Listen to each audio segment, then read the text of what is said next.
Untuk membuka mata kuliah, perlu masuk dulu ke laman Sepada melalui halaman pencarian atau web browser dengan alamat Sepada UNS ACID. Kemudian klik login di sini. Untuk dosen dan mahasiswa UNS dapat menggunakan login SSO UNS. Sedangkan bagi yang tidak memiliki akun SSO dapat menggunakan akun pribadi dengan memasukkan username dan kata sandi di sini. Akun pribadi diperoleh dari admin jaringan UNS di UPT TIK.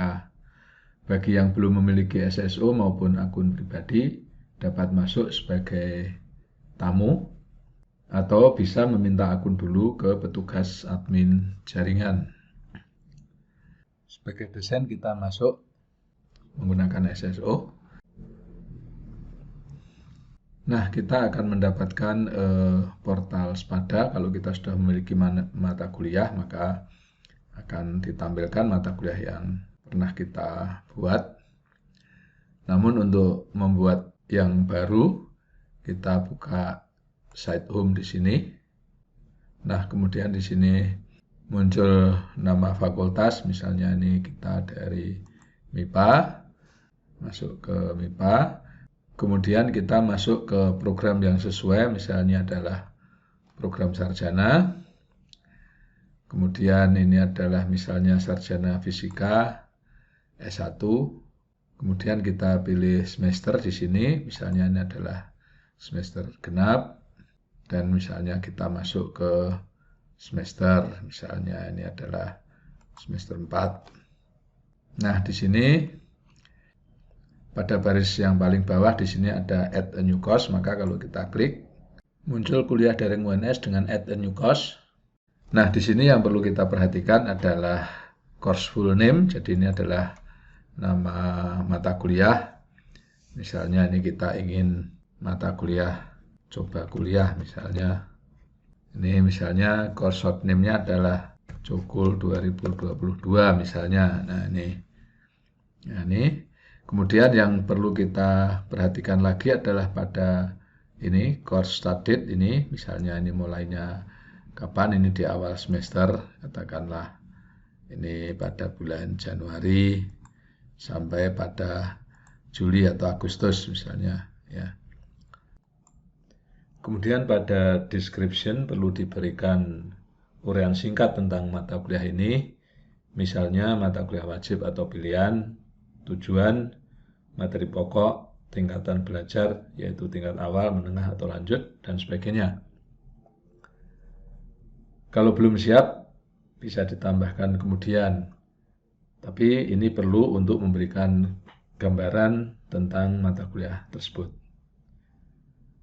Berikutnya yang perlu diperhatikan adalah format mata kuliah. Yang dimaksud dengan format di sini adalah bagaimana kegiatan pembelajaran ditampilkan. Format dapat dipilih salah satu dari 5 pilihan ini. Namun untuk sistem kredit semester atau sistem SKS pada umumnya menggunakan format topik atau format mingguan, weekly format. Setelah menetapkan format, di sini perlu juga ditetapkan jumlahnya. Misalnya menggunakan format topik, maka berapa topik yang ditampilkan. Demikian juga untuk format mingguan, berapa minggu pembelajaran ini dilaksanakan dalam satu semester, biasanya adalah 16. Namun sebenarnya penetapan jumlah ini tidak kaku karena ketika proses berlangsung dapat ditambah atau dikurangi. Untuk sementara yang lain ini bisa diabaikan dulu. Untuk melakukan penyimpanan dapat dilakukan dengan save and return atau save and display.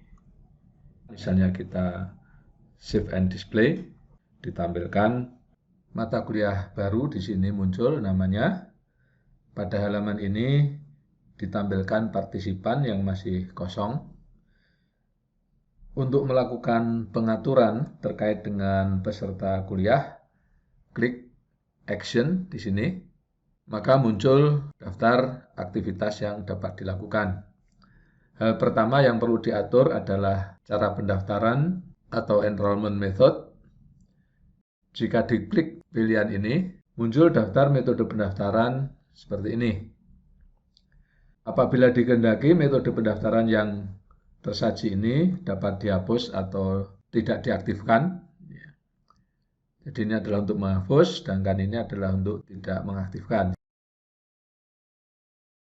Paling mudah untuk pengelolaan pendaftaran peserta kuliah adalah dengan mendaftarkan sendiri atau self-enrollment.